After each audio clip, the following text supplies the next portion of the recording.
15세기 물라카는 그저 작은 항구 도시였습니다.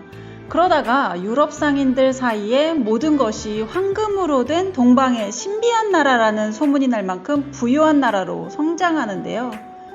그 첫 번째 이유로 초대왕이었던 파라미스와라의 해상무역에 대한 남다른 감각이 큰 몫을 차지했고요.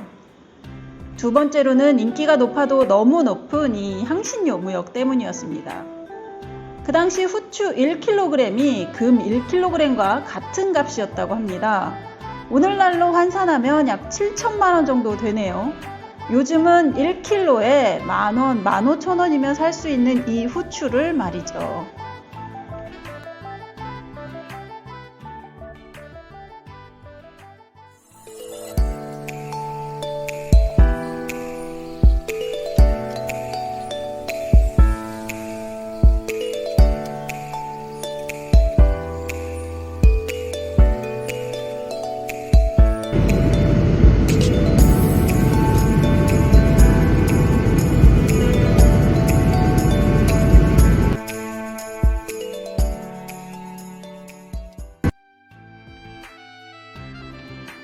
안녕하세요. 랄랄라가 들려드리는 말레이시아 역사 이야기입니다. 여러분 반갑습니다. 계피, 후추, 정향, 팔각, 후추를 제외한 나머지 향신료들은 우리나라에서는 그렇게 많이 쓰지는 않지만 유럽에서 향신료는 냉장고가 없던 시기에 신선하지 않은 음식의 맛을 감추기 위해서 꼭 필요한 것이었어요. 이렇게 음식의 맛을 내고 보존 또는 의료 목적으로 아주 오랫동안 사용되어 왔습니다. 처음 맛의 변화를 주려고 조금씩 썼던 것이 어느새 유행처럼 번져서 유럽에서는 종류가 다양하면 다양할수록 또는 얼마나 많은 양을 가지고 있는가 하는 걸로 서로 경쟁이 붙는 웃지 못할 지경에까지 이르게 됩니다. 그러니까 향신료를 다양하게 많이 가지고 있으면 좀 잘 나가고 멋있는 사람으로 생각하곤 했다 이거죠. 이런 유럽인들 때문에 향신료의 가격은 하루가 다르게 올라갑니다. 초기 향신료 무역은 아랍 상인들이 독점으로 했었어요. 이 상인들은 향신료의 원산지를 아무에게도 알려주지 않고요. 지도에다가 향신료가 나오는 곳을 일부러 그려넣지 않았습니다. 이들은 아무것도 모르는 순진한 인도, 동남아 등등 그 원산지에서 헐값에 향신료를 구입해서 실크로드를 통해서 지금의 터키죠. 콘스탄티노플까지 육로로 이동하고 또 거기서부터는 지중해를 통해서 베네치아 등 유럽으로 거래를 했습니다. 이렇게 철저히 비밀에 붙인 독점 거래였기 때문에 유럽인들은 그저 동방의 어딘가 신비로운 지역에서 나는 향신료를 비싼 값을 주고라도 거래할 수밖에 없었던 거죠. 그런데 이제 이 비싼 향신료의 가격이 이번에는 300배까지 올라가는 큰일이 생깁니다. 바로 14세기 중반 흑사병이 전 유럽을 강타한 건데요. 유럽 인구의 5분의 1이 줄어들었고 사람들은 무시무시한 공포에 시달립니다. 유럽인들 사이에서는 육두구나 정향을 목이나 팔에 달고 있으면 그 향신료의 향이 전염병을 옮기지 못하게 한다는 소문이 번지면서 이제는 부르는 게 값이 될 정도였고요. 품귀 현상까지 생깁니다.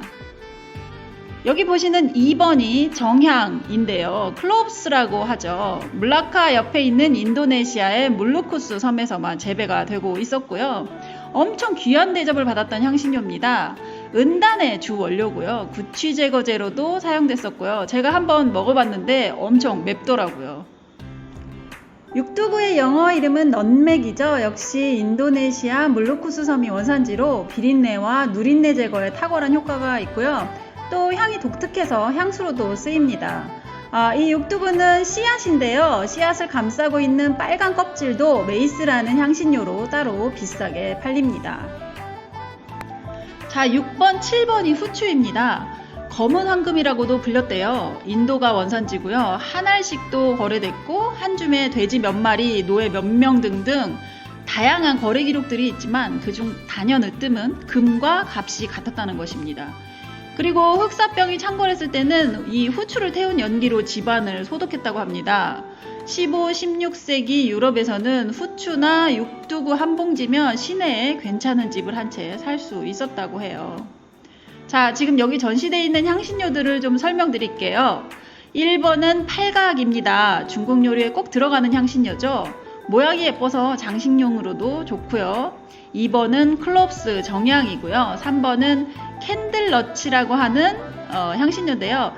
약간 환각 증상을 일으키는 그런 향신료입니다.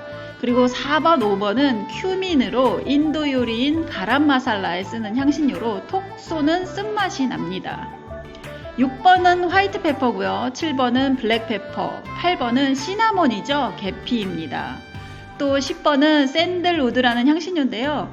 약용으로도 많이 쓰이고 향수의 원료로도 쓰입니다. 또 향신료는 아니지만 9번의 레진과 11번의 라탄도 같이 전시가 되어 있습니다.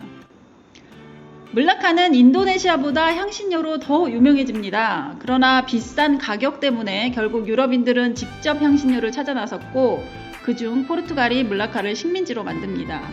비록 물라카는 멸망했지만 향신료는 물라카 왕국이 말레이시아 역사상 가장 찬란했던 한때를 보내게 해준 1등 공신이었습니다. 다음 시간에는 물라카를 강성하게 만든 3가지 이유 중 마지막 이슬람 편입니다.